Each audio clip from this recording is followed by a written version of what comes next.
When you were younger, you swore that you would never be like your father. You watched how he shouted, or how silence became his second language, how he consciously or unconsciously made fear feel like fatherhood. You told yourself you would be different, kinder, softer, more present, more open. But then you grew up and something strange happened. You heard his voice come out of your mouth. You saw his habits in your hands. And in moments of stress, you became him. Not because you wanted to, but because you were wired to. You see, as boys, we don't just grow up under our fathers. We grow up into them. Their words shape our wiring. After all, they were our first superheroes. Their absence carved out our hunger. Their wounds became our blueprint. Even if they weren't there, they still were. Even absent fathers leave a presence in how we argue, how we love, how we disappear. And that's the scary part of manhood nobody tells you. You can very much become an echo or a reflection of the parts you most detest in your father. Because what isn't healed gets repeated. You don't become your father by choice. You become him by default unless you consciously choose differently. And the pain you don't process becomes the pattern you pass down. Well, here's the thing. You can rewrite the story. You can raise your voice,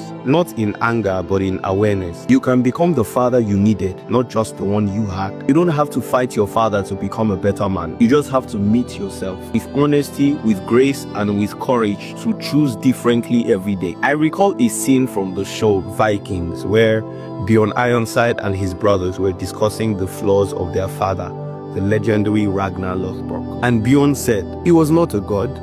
He was a man with many dreams and many failings. And that's what our fathers are at the end of the day. Ordinary men with many dreams and many failings. And you know why I see all of this? You too have become a father, or will soon be one. Another ordinary man with many dreams and many failings. But you can be better. The negative cycle can end with you if you're willing to do the work.